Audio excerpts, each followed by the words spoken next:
All right. Welcome back to another great episode of God,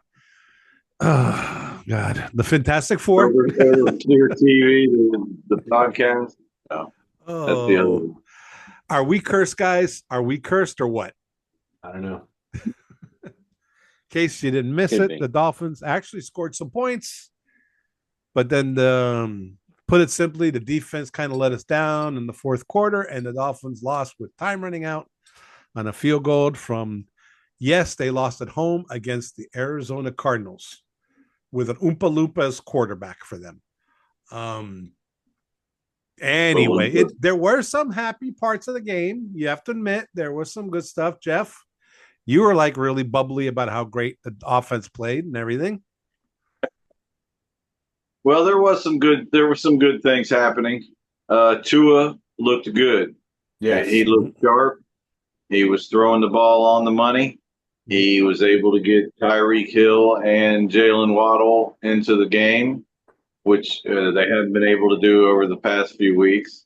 So there's some bright spots there. Their running game, the run blocking looks excellent. I mean, the running game is on point. And with Tua back, that brings our passing game on point. And, we were just one first down, maybe two first downs away from winning that game. They kind of, you know, choked there right at the end. And all we had to do was get a stop on defense. That didn't happen. Nah. Well, first off, what happened with that snap? Oh, Oh wow. my It was a high God. It was snap. right in front of me. I mean, because we lose by 2 points, or we lost by 1 point, right? Yeah, I yeah, mean, that was the In difference my right there. face. The different. safeties are killer. Not only get 2 points, but then you got to give the ball back to them too Yes. at Yes. good field position. Yep. All right. So So I that, only watched it live. I didn't go back and watch the highlight of it. I didn't want to see it because I really don't want to know exactly what happened. Because Smart man over there. the way I saw it, he could have picked the ball. There was an opportunity to just grab that thing and zoom it somewhere. I don't even care. No, Mhm. no, nothing. Because he was slapping. He was like, oh, It was I'm a like, high what is snap. happening? That Yeah, it It was was. a high snap. it was But a it that's what wasn't you high. in the do. end zone yet. That's what you do. You don't try to. You don't want to give No, up you a fall on touchdown it there. though. So Yeah. you go here, 'Cause- have your 2 points, and you don't want to give a touchdown trying to be a hero play or something like that. You just get. but I want him to be a hero. The guy's got a lot of But hey, that play turned the negative. game around for the Cardinals. Yep. Of Yeah, course it did. that was our downfall. I It think at got that the point. ball rolling for them, right? But To me, offensively, I'm to, sensing some bitterness. Well, and Kyle Murray, you know what? He's a good quarterback, and if you give him enough chances, oh man, he can move. he can move. I mean, he can get out of trouble and make plays, and that's what he was doing all day long, throwing it across to some guy He that was running he, wide open oh, after extending the play with his legs. he was So like he was running in circles in the pocket. I was a little like, Mighty Mouse, man, little Mighty Mouse, just running around man, out somebody there. get him.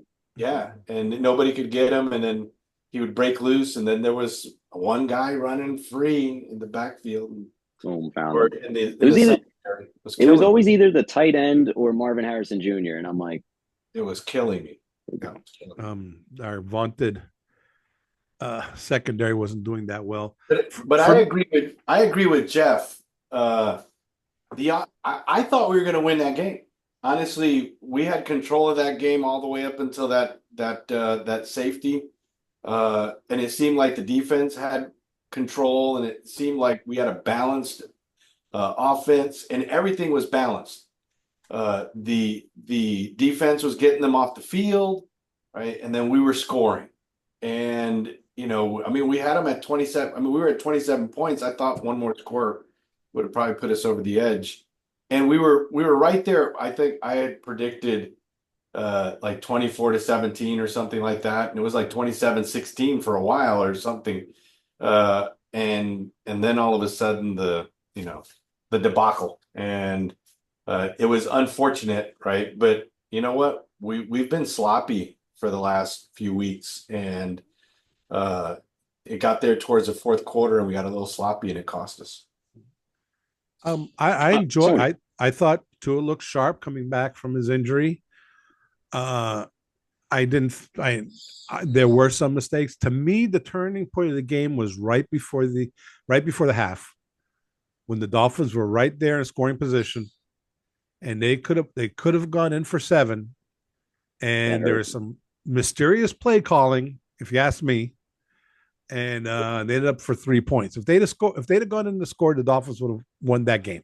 Good. The Yeah. game was over. That you have to get 7 on that one. You had to get Stall 7 out at the 7-yard line and kick a field goal hurts. Yeah, the Cardinals Stings a little. the Cardinals hold us to 3. They're like, okay, that's a victory. That's a win.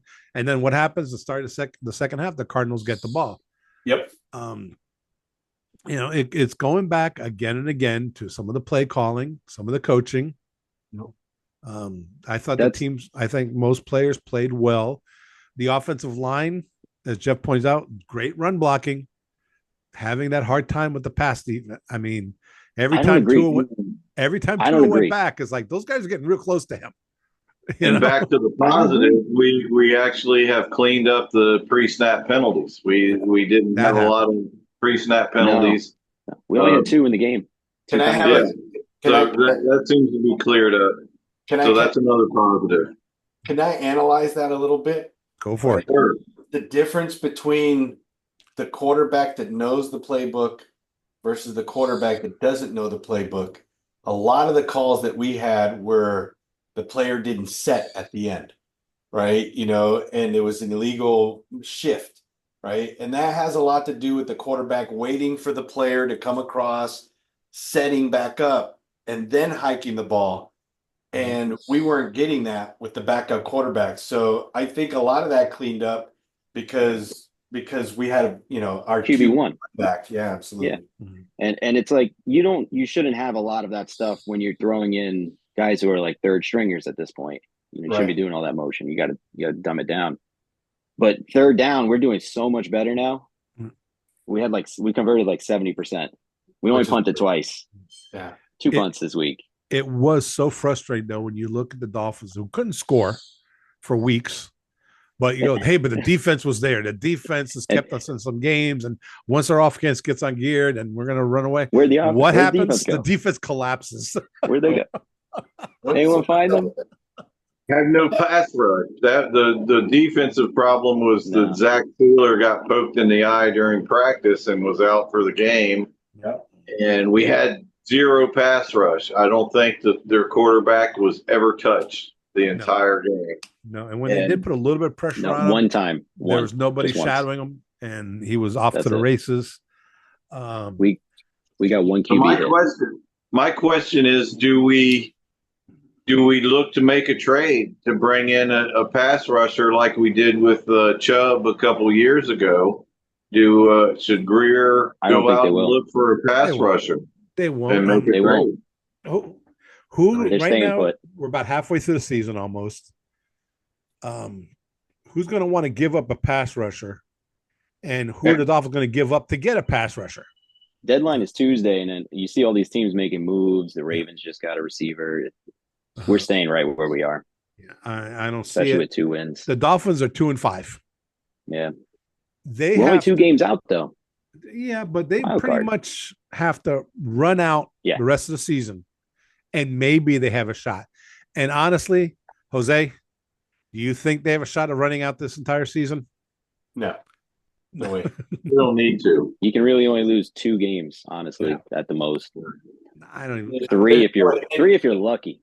And honestly, I'm waiting for Ross to get frustrated. Right? I don't see him getting frustrated at this point. I don't see us winning this week. Right? Who do we have coming back to Miami? The Raiders next home game.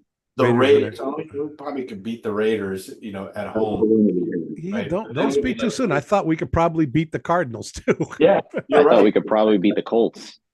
Yeah. So I'm still looking for that frustration, right, coming from Ross, and putting a little pressure on Greer. If that happens, maybe we'll get Jeff's pass rusher. We only have till Tuesday. Yeah. I don't. Next Tuesday. So I don't see that. I don't see that happening. I don't see it.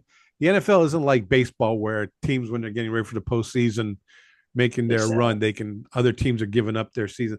It's early. A lot of pretty much everybody's still in it except for Tennessee, and I mean, except for Charlotte. Everybody still has a chance, even the Jets, if you can believe it. But 2 and 5, I don't think so. That's sad. Well, the problem with the Jets is they can't give up because then their fans will burn down their stadium. They've given up. Okay, let's go back to the happy stuff a bit. Yeah, Tua looked sharp. Yeah, he did. He looked good. He impressed me. Honestly, when he took off on that run, yes. How many people screamed no? Did you hear? No. The crowd went the crazy. Loudest ovation. Yeah. Oh, once he slid. Loudest ovation. But when he slid, the crowd when he slid. Yeah. Everyone's like, yeah. Everybody's like, no. That's right. Hearts were sinking. Like, safe. Thank God. Nobody will get a round of applause like that to slide. He didn't clear concussion protocol until Thursday afternoon. And the way he cleared it was they simulated game time hits, game situations where he was jostled around and hit, and he ran into pads and things like this. And then they checked his brain function, and everything was fine. I think he had 3 or 4 different specialists that he went to, and none of them recommended retirement. So.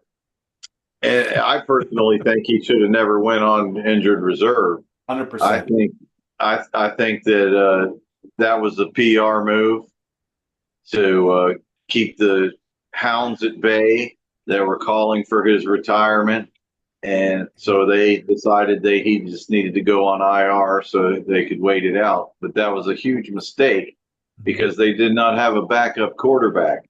And that's the real downfall of this team, is the fact that there is no backup quarterback that can come in and win games for you.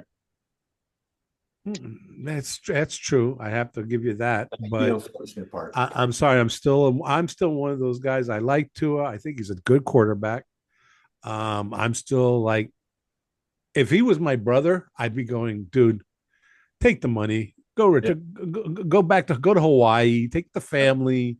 Relax. Wants to play. You don't have to work another day in your life. Do something else. Be a coach if you want. Do something else. Play flag football. I don't care. Just when you see when he gets hit and he has those concussions on the field and his hands are all messed up and everything. I've never seen that before with other players. All right. That's just messed up. And if I was the Dolphins too, if he gets hit one more time really bad, it's not going to look good for the team. It's not going to look for the coaches and the owner. I was thinking about that. They may move on.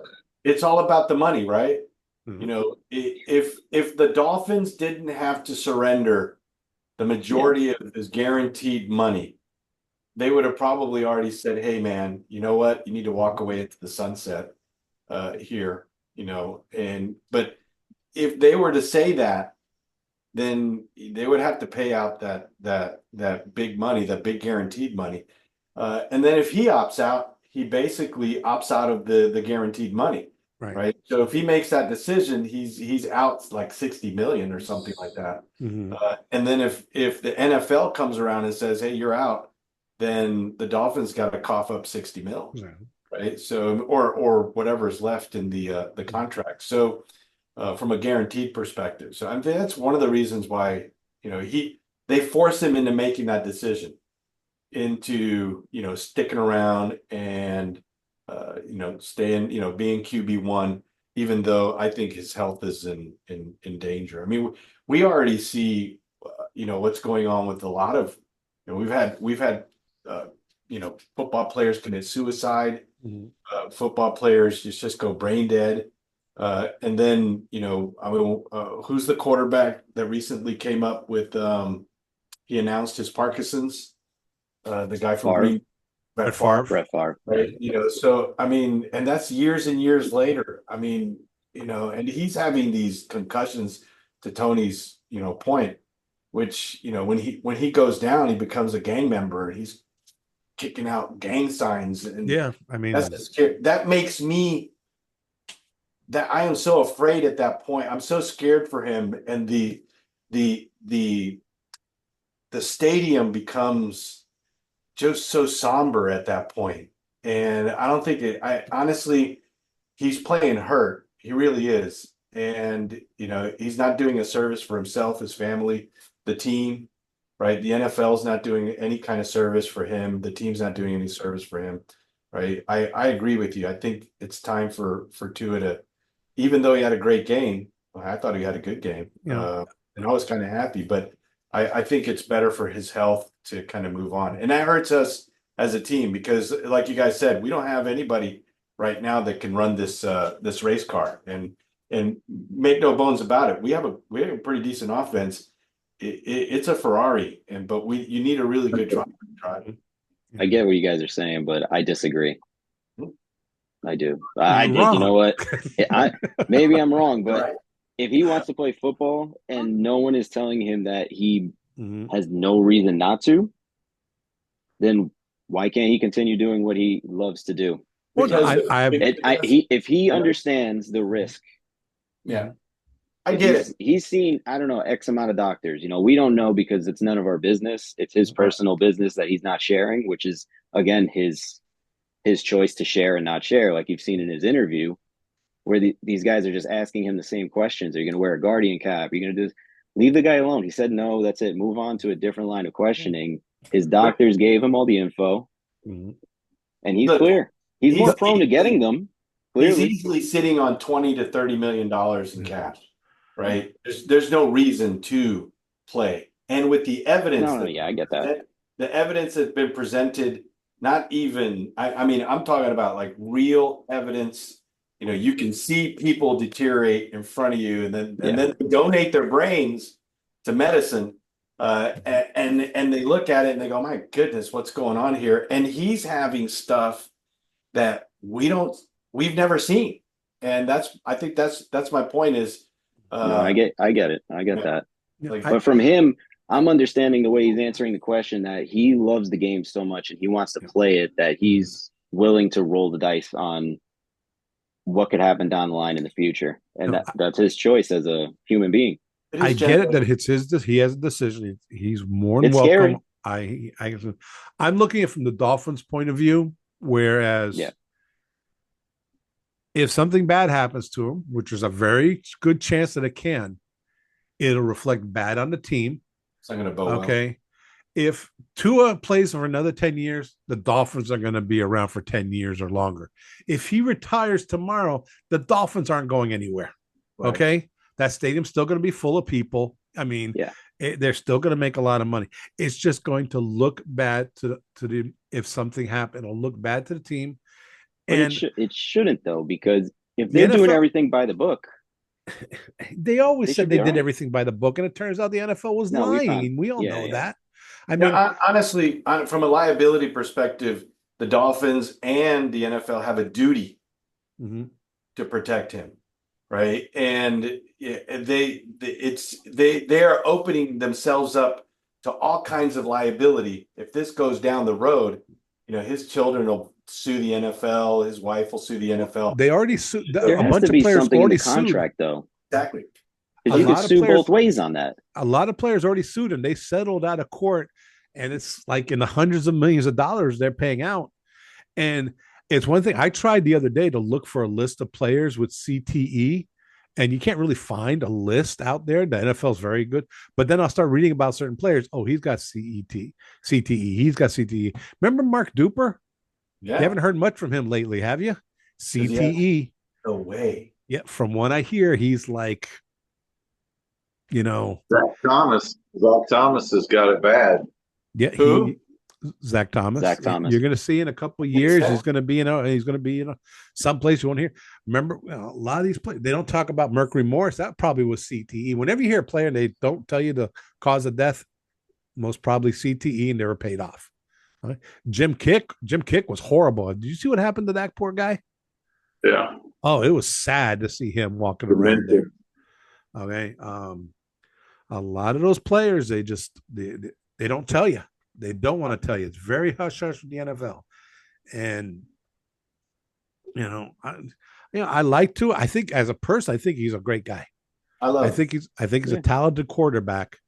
And I look at the team and I'm like, well, unfortunately, most fans don't care and they just want to cheer and they want to see a lot of touchdowns, a lot of balls thrown in the air. I got 3 Tua jerseys. I'd be if he Mhm. retired tomorrow, I'd be upset.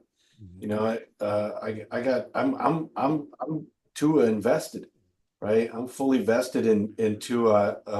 He wasn't my pick, but the moment he became a Dolphin, I put all my support behind him, and I bought some jerseys, and he's done well over time. I just fear for his health, and I think we have a duty to help him make that decision. The NFL has been great in giving this portrayal that everybody in their team, it's all this teamwork and they help each other and it's all great. And we all know but when you look at it, your teammates, yeah, I'm going to fight for my teammate until he gets cut. He never existed anymore. Okay. That's the way it is in the NFL. Most players, the Hall of Famers you hear about, most of the players who play only 2 or 3 years. Yeah. Hey, nice knowing you. You're replaced. By the way, a couple of things. Uh, um, Nick made the Jumbotron this week. Hey, congratulations. He was on the Jumbotron. Weekly. That was freaking awesome. Right. And then he got that bling bling that he's hanging around that neck. There you go. Here we go. Yeah, which was great at the tailgate when a couple of guys just saw him and just made, either a TikTok or an Instagram video, and they got in there and they were either live or something like that. And they actually made that that piece, and it was like signature for them. And then they put it on Nick, and they made a video, and then they just walked away. It was amazing. It was really cool. So Cool. a couple of positive things that happened at the tailgate. He's Nick's an influencer now. No doubt about it. I'm just trying to do my part out there. And I'll say the fans were great from the first quarter to the fourth quarter. We had that stadium rocking when we needed to rock that stadium. I did not expect it, especially coming in 2-4. We didn't get the win, but it was loud in there. It was a good game. It was a good game. I bet you Jeff even smiled for a while. Yeah, I was happy until they had the lead for 60 minutes of that game. Yeah. It was either they were never behind in that game for 60 minutes. Right. It was the second after the 60 minutes where they lost it. It was a mirror image of the first game. Before the ball went through the uprights. That's right. Mirror image of the first game of the season. That's right. You're right. 100%. 100%. But speaking of the tailgate, I think we may have some special guests line up for our podcast in the future. We'll release that when it happens. But look forward to the next few weeks. We'll have some special guests come on. I don't know who could be more than one. I don't know who could possibly be more special than us four. Well, we're the Fintastic board. Yeah. Do they get stuff like this? I don't know, man. That's some bling. That's some serious bling bling there. I was loving I that. was impressed by the number of people that said that they have seen our podcast and they enjoyed it. Great. So, I mean, I was getting worried because I was getting notices from YouTube saying that they do not allow pornography on their site, and we're just so damn sexy. And we know it, Well, right? We're sexy except for Jeff. well, now you know how Nick got that necklace that he's wearing. Hey. I did my makeup. The next step is OnlyFans, guys. In order to get that necklace, he had to get a pearl necklace. Yeah. And oh boy, oh Lord. $12 a month. I was going to say, when you think about the way the Dolphins play, we might be the only fans left. Yeah. Wait, you know what? I was surprised because we were 2-4 at that point. I didn't anticipate there would be anybody at that game. I was surprised. Tua's return. Well, Tua's return and still thought there would have been some absences. we got a lot of fair weather fans. Let's be honest. Yeah. And I thought the tailgate would be bare. We would be the only ones there. but it turned out to be a pretty good turnout, and so it was good. And we did. I mean, we started off great, and all the way to the fourth quarter, we had a good game. It was. We need more of those. Except we need to put the W up there. Yeah. All right, enough of the whining and complaining. We're just a bunch of blah fans. Next week at Buffalo, the Buffalo Wings or Buffalo Bills or whatever you want to call them, who aren't that great this year, even though they beat the crap out of us the first time in Miami. The Dolphins have a chance. Nick. Yes, we do. We got to get payback. Tua's going to come back hungry. He wants to make up for the lousy play he had before he unfortunately went down with the injury. And we're going to win. We're winning in Buffalo. We're going to put 31 what's the score on the board. 31-23. All right. Jose. 17-10. Miami wins. 17-10. Oh, points. Heffery. I'm going to say 21-7, Buffalo. Wow. You think Miami's going to score 7 points against Buffalo? That's right. Wow. No, Jeff. I'm saying no to you. Wow. Well, I haven't been right yet. Little inside joke. And I intend to keep that record going on. So if I haven't been right, the smart thing for me to do would be to pick the Bills. 31-27 Buffalo. Okay. That's close. So which means could be a close game. It'll be a close game, I believe, because Buffalo's defense isn't that good either. So we'll see. All right, guys, please, can we have a happy one next week? Yeah. Let's pray. Let's make our offerings, whatever faith or religion you are. I mean, Jeff, if you have to go sacrifice a goat, be my guest. Yeah, I've got the goat outside.